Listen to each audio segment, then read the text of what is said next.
Bueno, dar gracias a Dios en esta mañana por la oportunidad que tenemos de compartir la palabra, de poder edificarnos a través de ella. Deciros que el día de ayer en la cárcel fue un día de victoria, un día de bendición, de poder compartir la palabra con los internos y de poder impartirle pues la esperanza, impartirle el bienestar que el Evangelio provoca en las personas que deciden aceptar a Jesús en su corazón. Y es un placer poder ser transmisor de esa noticia a personas que están en necesidad. Es un tiempo muy... No sé si yo le ayudo a ellos o ellos me ayudan a mí, porque escucharlos a ellos tiene tela, ¿no? Con sus historias, con sus circunstancias y sus momentos. Unos están celebrando su libertad en poco tiempo, otros pues le queda más tiempo y ellos cuando comenten y hablan contigo pues se desahogan y te cuentan sus historias. Y bueno, es un placer poder decirle que Jesús puede intervenir en sus vidas y puede cambiar el rumbo de sus vidas. No los preparamos para que vivan vidas correctas en la cárcel, porque en la cárcel sí o sí se tiene que portar bien. No les queda más remedio. Pero los preparamos para cuando estén en la calle y tengan la libertad de decidir por su cuenta, que esto que le estamos transmitiendo ahora le pueda servir, para que cuando estén en libertad sepan cómo conducirse en la vida. Allí sí o sí se tienen que comportar, sí o sí tienen que obedecer. Pero en la calle, cuando tengan la decisión de parte suya, pues será otra historia. Para eso es que entramos y los preparamos, para que cuando estén en libertad sepan conducirse y portarse. Bueno, decir también que doy gracias a Dios por la oportunidad que tuve ayer de salir de la cárcel y tirar para Granada. Ayer estuve un tiempo con Ángel, con Noelia y con Bonnie. Todo el día estuve con ellos en el hospital, estuvimos comiendo, merendando, hablando y conversando un poco acerca de la situación de María Ángeles. La verdad es que escucharlo a ellos fue un tiempo genial, un tiempo precioso. Ver a Noelia, ver a Ángel, ver a Bonnie tan enteros, tan convencidos, tan firmes, tan llenos de fe en cuanto a lo que Dios puede hacer con su madre. Quede como quede o salga como salga, ellos están convencidos de la obra de Dios. Y la historia es que ellos están provocando un ambiente en la UCI de fe, de confianza y de salud, en el sentido de que ellos entran a la UCI, levantan la mano de la madre, oran y alaban a Dios con una libertad increíble.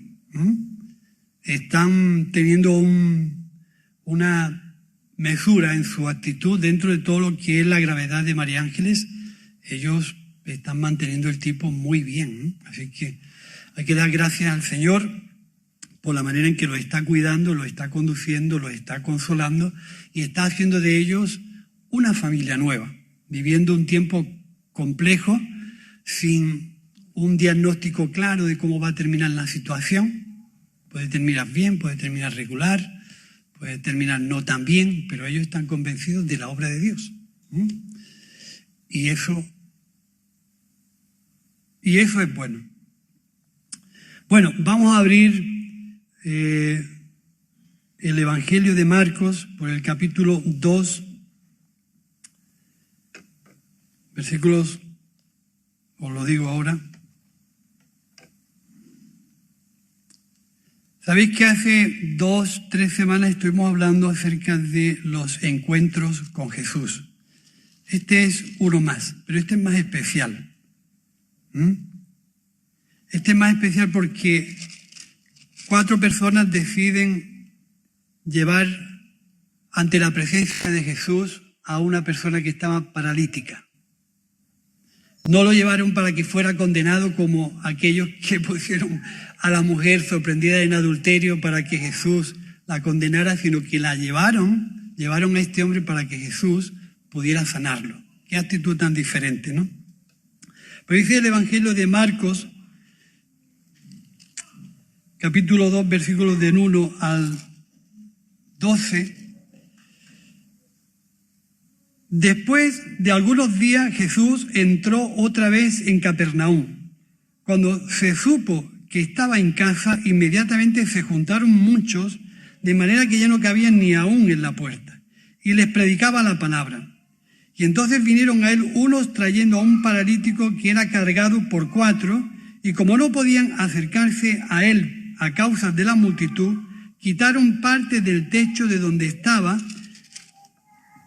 a través de la apertura y bajaron la camilla en que yacía el paralítico. Al ver Jesús, la fe de ellos dijo al paralítico: Hijo, tus pecados te son perdonados.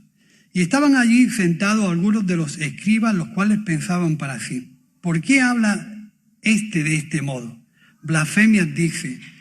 ¿Quién puede perdonar pecados sino solo Dios?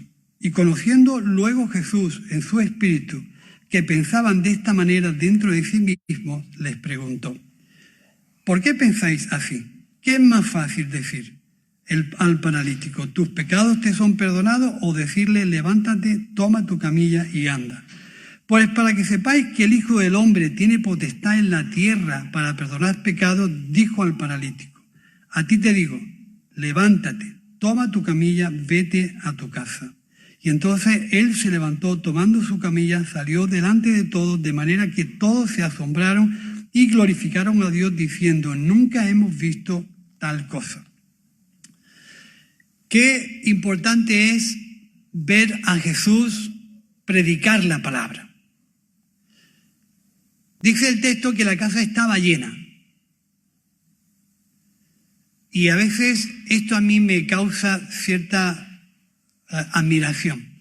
¿Por qué la forma de Jesús causaba tanta expectación y atraía a tanta gente? ¿Por qué la forma en que Jesús hablaba del reino de Dios era tan atraída a la gente? ¿Cómo es que Jesús consiguió captar la atención de tanta gente? Y cómo que a veces nosotros tenemos tanta dificultad para hablar del Evangelio. Y hacía una comparativa. ¿No será que a veces nosotros no estamos centrados en la verdadera iniciativa del Evangelio? Porque el Evangelio, todos sabemos que es una buena noticia. El Evangelio es una buena noticia. En mitad de tantas dificultades como oímos todos los días, que tenemos las cifras que se nos repiten, y a veces creemos que las cifras de los contagiados son las de los muertos, y los muertos son las de los millones en el mundo, y tenemos una cantidad de cifras en la cabeza enorme. A pesar de tantas situaciones complejas y difíciles, el Evangelio que se nos ha entregado a nosotros para hablarlo es una buena noticia. Una buena noticia que va directamente al corazón de las personas. Por eso Jesús era una persona que atraía a la gente, porque su mensaje iba al corazón de las personas. Iba desprovisto de reglas, de leyes, de normas, de mandamientos, de religiosidad, y era atractivo.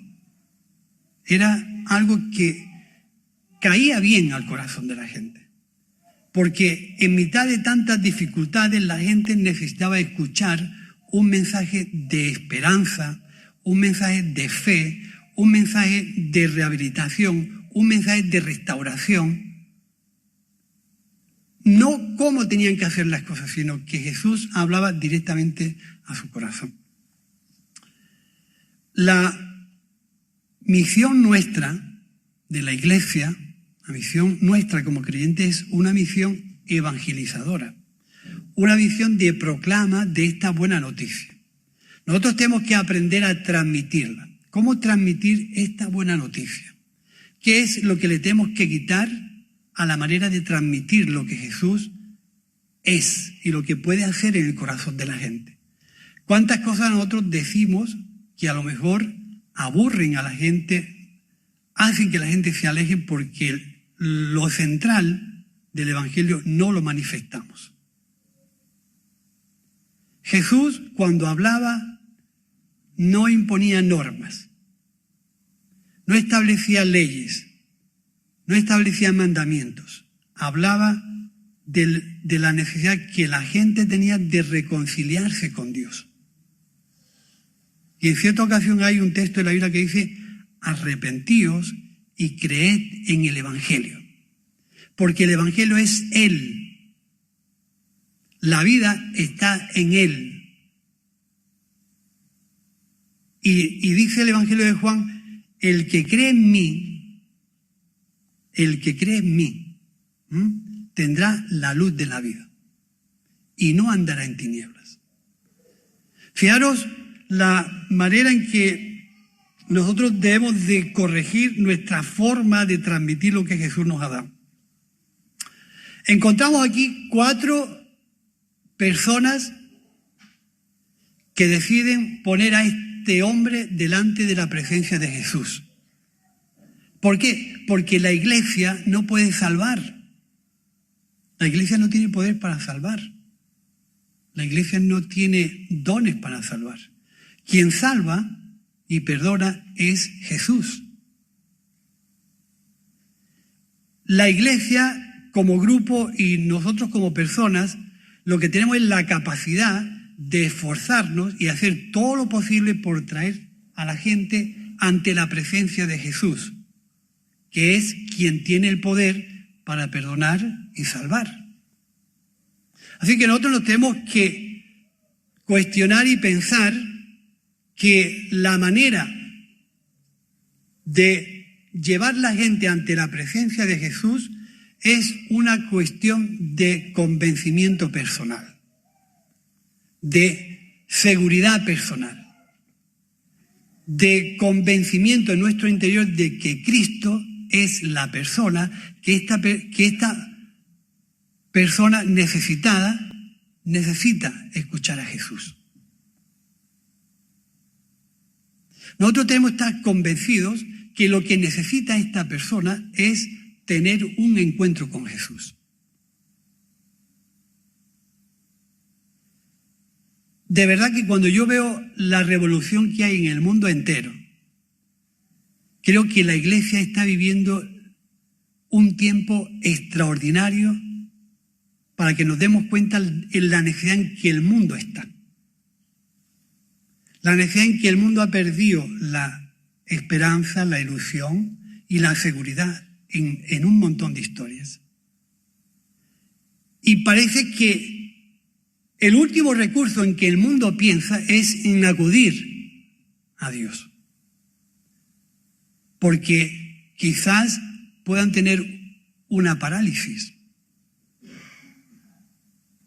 Y quizás tenga que haber gente dispuesta, convencida, a coger la camilla y llevar porque no pueden, o porque no creen, o porque no tienen necesidad de acercarse. Alguien tiene que coger la camilla y llevar ante la presencia de Jesús a ese tipo de personas y a ese tipo de circunstancias. ¿Sí? Es decir, claro que importante es que la iglesia esté convencida del mensaje. Que la buena noticia que el mundo necesita escuchar es su necesidad de acercarse a Jesús. Pero quizás tengan tantos golpes que estén paralíticos o que tengan parálisis. Alguien tiene que coger a esas personas y llevarlos ante la presencia de Jesús. Y nos podemos encontrar con las dificultades y las imposibilidades que como personas podemos creer o pensar que existen. No cree, no está interesado, no le preocupa, Dios no es su preocupación. Hay muchas historias que nosotros podemos ver como un impedimento para que esa persona pueda tener un encuentro con Jesús. Imaginaros aquellos 4 que deciden, yo no sé si eran judíos, o si eran gentiles. Lo cierto es que llegan a sus oídos que Jesús estaba allí, que en la casa no se podía entrar y que se le chafó su visita con Jesús.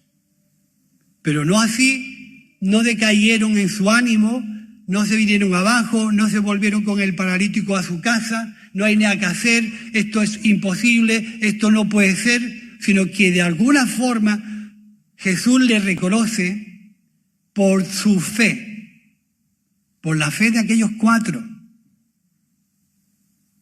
Por la fe de aquellos cuatro consiguen poner al paralítico delante de la presencia de Jesús. Tuvieron que hacer, yo no sé cómo se la imaginaron, cómo era el techo. Pero lo cierto es que se la inventaron en tal forma que plantaron al paralítico delante de la presencia de Jesús.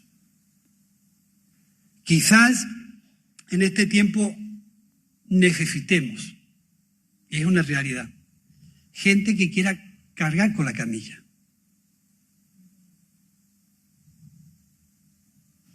Uno solo no puede. Hace falta más gente. Gente dispuesta y convencida que Cristo es la solución para esa parálisis. Gente que esté convencida que Cristo puede bendecir a esa persona. De tal manera que no veamos un imposible, no veamos un obstáculo bajo ningún concepto, sino que hagamos lo que tengamos que hacer para que esa persona tenga su tiempo con Jesús. En muchas ocasiones nosotros podemos entender que es imposible.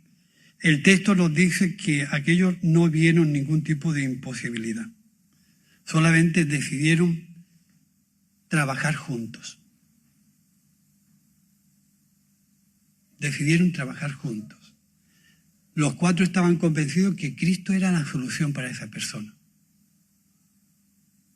Los cuatro a una trabajaron y pusieron su hombro para poner a esa persona delante de Jesús. A veces las parálisis las provocan los golpes, ¿no? O los accidentes, o de nacimiento. Pero lo cierto es que cuando hay personas que la vida los ha tratado mal o que han vivido experiencias negativas, han recibido golpes tan duros en su alma que están paralizados. No reaccionan, no tienen iniciativa propia. Y es ahí donde la Iglesia tiene que discernir cómo coger a esas personas, sentarlas en la camilla, buscar ayuda, comprometerse juntos para que Jesús pueda obrar en esa persona. Es imposible que si no hay gente voluntaria, convencida, segura de la noticia del Evangelio, esas personas, ¿cómo van a llegar a la presencia de Dios? ¿Cómo van a llegar esas personas a tener un encuentro con Jesús si no hay gente dispuesta a llevarlas? Si los imposibles y los obstáculos forman un papel más importante que el beneficio que la persona pueda recibir. Es importante que nosotros podamos romper los moldes que en ocasiones vemos como impedimentos. Yo estaba reflexionando y ponía aquí, romper los moldes que a veces creamos que son impedimentos y son más importantes que tener una solución. La forma religiosa, los mandamientos, las leyes, hace que la gente siga estando en su parálisis. Mirad, el tiempo que estamos viviendo nos estamos llenando de miedo, nos estamos llenando de temor. Y no hay que negar lo que existe, ni hay que negar la realidad de lo que estamos viviendo. Lo que hay es que provocar un espíritu de fe, para acercar a la gente a Jesús. Y hace falta valientes que carguen con la camilla. Hace falta valientes que reciban de Dios cómo romper todas las reglas, todo lo establecido para poder poner a las personas delante de la presencia de Jesús. Hace falta gente convencida. Gente trabajadora, gente currante, gente comprometida, gente sacrificada, gente que vea la necesidad en que el mundo está, gente que vea la parálisis de la gente. La gente, hemos perdido la iniciativa, hemos perdido la ilusión, hemos perdido la esperanza, pero no ahora con el virus, ya llevamos tiempo. Y la Iglesia tiene que detectar esos paralíticos que están rociados por el mundo.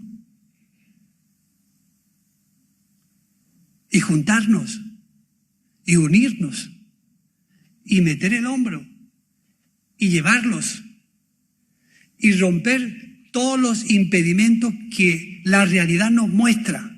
Por el texto era imposible que esta persona se encontrara con Jesús, pero el convencimiento de esta gente los llevó.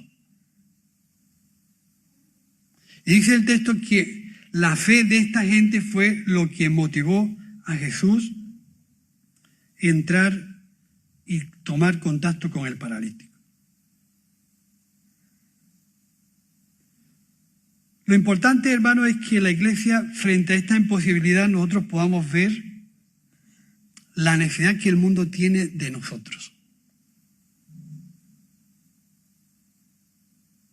De proclamar la esperanza, proclamar la reconciliación con Dios, proclamar la necesidad que el mundo tiene de Dios, pero tenemos que usar la manera en que Jesús hablaba de Dios, de tal manera que captaba la atención de la gente. Quizás nuestro lenguaje demasiado religioso, nuestras palabras poco entendidas, nuestra, a veces, poca incomprensión de lo que llevamos, de lo que hablamos. Tenemos que pasar tiempo en la presencia de Dios. Tenemos que unir fuerzas en la oración. El tiempo que vivimos es para unir fuerzas. No podemos vivir este tiempo como si nada pasara. Es un tiempo complejo, donde tenemos que unir fuerzas en la oración. Y digo bien, en la oración. Porque es el lugar donde nuestro corazón se vuelve sensible y entiende y comprende a la gente que está paralítica, a la gente que está parada, a la gente que está imposibilitada, que si tú no llegas y lo montas en tu hombro, no hay quien lo saque del sitio donde está. Si tú no te comprometes en ir a buscarlos y cargarlos sobre tu hombro, van a morir con su parálisis. Y tenemos que provocar encuentros de esa gente con Dios. Porque no es que tú lo vayas a salvar, ni tú le vas a perdonar los pecados, ni tú le vas a solucionar los problemas. Tú vas a provocar que su conciencia se encuentre con la presencia de Dios y pueda tener un encuentro con Jesús. Y yo de verdad que en este tiempo de estar entendiendo este tipo de historias, me doy cuenta lo que Dios ha depositado en nuestras manos. Y me doy cuenta que si no trabajamos, si no practicamos lo que creemos y nos comprometemos con el que está en necesidad, mucha gente va a morir con su parálisis. Pero igual, tú y yo somos personas que tenemos también parálisis por golpes recibidos en la vida. La parálisis la provocan los golpes. Yo me di uno en el brazo izquierdo gordo. Fuerte. Y la parálisis la provocan los golpes. Y a veces hay relaciones rotas, divisiones, malos entendidos, argumentos equivocados, rifirrafe entre unos y otros. Y ese tipo de cosas paralizan la obra de Dios y paralizan tu fe. Y es importante que nosotros, en lugar de ver un problema ahora, que uno acaba del virus hasta aquí, y de las noticias más alto. En lugar de ver un problema que secuestre nuestra fe, que secuestre nuestra esperanza, que secuestre nuestra ilusión, que secuestre nuestras ganas de servicio, veamos una oportunidad para servir. En lugar de ver un problema, veamos parte de la solución intentando llevar a esas personas a la presencia de Jesús. Y todo el mundo está afectado. Jóvenes, no tan jóvenes, mayores, matrimonios. Todo el mundo está afectado. Pero nadie levanta su vista hacia el cielo. Y la iglesia tiene esa capacidad de levantarse como esa luz sobre ese monte y ver o hacer ver a la gente que hay esperanza en Cristo, que hay reconciliación en Cristo, que hay bienestar cuando una persona se acerca a Jesús. Y somos, en alguna forma, ese grupo de personas a las que Dios le ha dado la conquista de la tierra, como aquellos 12 espías a los que el Señor le dijo ir y conquistar la tierra de Canaán. Podemos ser del grupo de los 10 o podemos ser del grupo de los 2. Los que conocen la historia saben de qué va el asunto. 10 espías que escucharon lo mismo, fueron y antes de conquistar dijeron, ¿cómo nos manda Dios a tal sitio? Si allí hay gente de 3 metros, nos van a quitar de en medio. Solamente Josué y Caleb se hicieron de la voluntad y de la petición de Dios para conquistar la tierra. Pero cuando estuvieron los 12 allí y volvieron, revolucionaron al pueblo, negativizaron al pueblo y llenaron de miedo al pueblo. Pero Josué y Caleb tenían una actitud diferente, sabiendo que Dios los había enviado a conquistar una tierra. Nosotros somos de ese grupo de los 2 que proclamamos esperanza, ilusión, perdón de pecados, reconciliación con Dios, paz. No nos metamos en la dinámica del negativismo, del pesimismo y de esto no puede ser, esto ya está todo hecho, todo está mal. Metámonos en la actitud de esos 2 que proclamaron y conquistaron una tierra para un pueblo. Y nosotros tenemos delante nuestra tanta cantidad de personas a las que le podemos influenciar, le podemos ministrar la ilusión, la esperanza, el perdón, la reconciliación y la relación con Dios, que nos debemos de llenar de convencimiento y poner en esa camilla a las personas que nos encontremos en el camino. Debemos ser gente dispuesta a trabajar. No hay nada que no cueste nada. Todo se conquista con trabajo. Trabajo, trabajo y trabajo. Convencido de que el más grande está de parte nuestra. Convencido que con Él tenemos la victoria.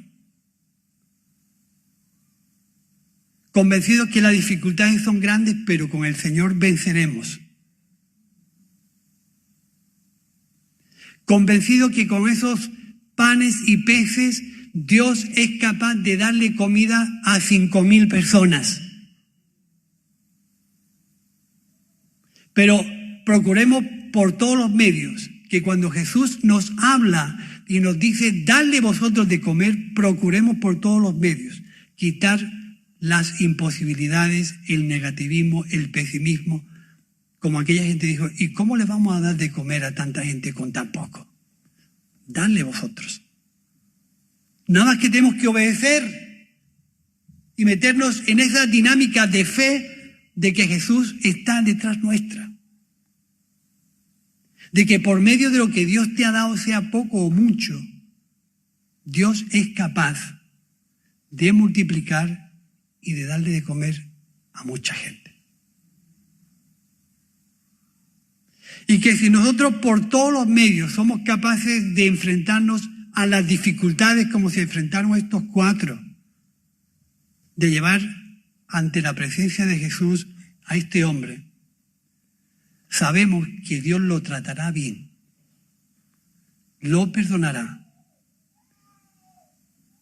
Y ese tipo de historias que aquella gente pensaba de Jesús, ¿qué es lo que dice este? Pero este no sabe que solamente Dios puede perdonar pecados. ¿Este qué está diciendo? Y a veces esas dificultades, esa incomprensión de lo que Dios es capaz de hacer, de cómo Dios ve el corazón de las personas. ¿Sabéis? Ese paralítico, según el tiempo en que estaba viviendo, no solamente estaba paralítico, estaba despreciado en la sociedad. Era una persona indigna, porque todas las parálisis y defectos se relacionaban con el pecado. Algo habrá hecho, pues se lo tendrá merecido. Y así con esa serie de pensamientos y con esa forma de pensar, nadie se atrevía a cargar la camilla y a llevarlo delante de Jesús. Habrá pecado, algo habrá hecho. Pero aquella gente tuvo una actitud diferente. Y Jesús, ¿sabéis lo importante que fue directamente a decirle, tus pecados te son perdonados? No le pidió un currículum, no le pidió una conducta intachable, no le pidió una forma de pensar perfecta, solamente lo miró. Y solamente con mirarlo supo que tenía una gran necesidad de oír esas palabras. Porque la remisión de pecados significaba la sanidad física, la vuelta a su dignidad, la vuelta a vivir en paz con el resto de la población, el volver a abrir las puertas que la gente lo apreciara, el moverse y andar. Y la gente religiosa no lo entendió. ¿Cómo te atreves tú a decir, tus pecados te son perdonados? Y bueno, pues lo voy a hacer al revés. Para que sepáis que el Hijo del Hombre tiene poder para perdonar los pecados, no lo volvió a repetir. Digo, levántate y anda. Porque con la sanidad física eran perdonados sus pecados. Y recobró su dignidad y andó. Y además lo hizo y lo dijo en el día más importante para la sociedad en que le tocó vivir. En el sábado, donde estaba prohibido hacer cualquier cosa.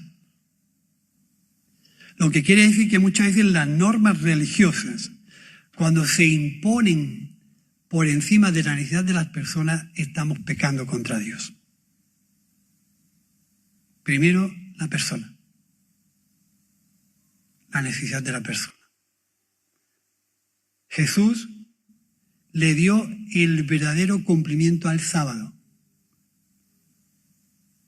porque Él era el Señor y el dueño del sábado. Y el sábado fue creado para bendecir al hombre, no para que el hombre estuviera sujeto a una serie de leyes y comportamientos que lo ahogaran, sino Jesús entendió que el sábado Dios lo había creado para dar beneficio y bendición a las personas. Pero los religiosos lo entendían al revés. En este día no se puede hacer nada. Su vista estaba en una serie de leyes y cumplimientos. La vista de Jesús estaba en la necesidad de la persona. Y por eso decidió darle la libertad física y espiritual. Por eso, hermanos, en esta mañana a mí me gustaría dejaros esta reflexión. La Iglesia tiene una misión evangelizadora, de proclama y de anuncio del Evangelio. La Iglesia tiene una gran necesidad de comprender las parálisis en las que las personas viven, no solamente físicas, sino morales, éticas, espirituales, y nosotros debemos de discernir ese tipo de situaciones. Seguidamente tenemos que descubrir qué compromiso tengo yo cuando me doy cuenta de que alguien está sufriendo. ¿Hasta dónde soy yo capaz de unirme con el resto de la gente? No hacerlo solo, unirme con gente que sienta y viva la necesidad de la gente y llevar la camilla y hacer todo lo indecible, hacer todo lo posible, buscar una actitud de fe que sea capaz de saltar todas las imposibilidades, barreras y obstáculos que nos encontremos hasta que la gente la pongamos delante de Jesús. Él será quien trate a las personas. Él será quien le aconseje cómo tiene que conducir sus vidas. Él será quien tenga que pastorear la vida de esa gente. Nosotros bastante hacemos con preocuparnos de la gente que está en necesidad, invitarlas a que tengan un encuentro con Jesús. El resto es obra de Dios. No es nuestro salvar, ni perdonar, ni justificar a nadie, ni juzgar, ni chismar a nadie. Eso le corresponde a Dios. Y Dios tratará con ellos. Y en esa libertad que Jesús le dé a las personas caminarán y seguirán a Jesús. Y tú y yo habremos cumplido nuestra función. Ya está. Ni tenemos capacidad de añadir a nuestra altura un codo, ni tenemos capacidad de hacer nada más. Somos portadores de una noticia que puede beneficiar al mundo.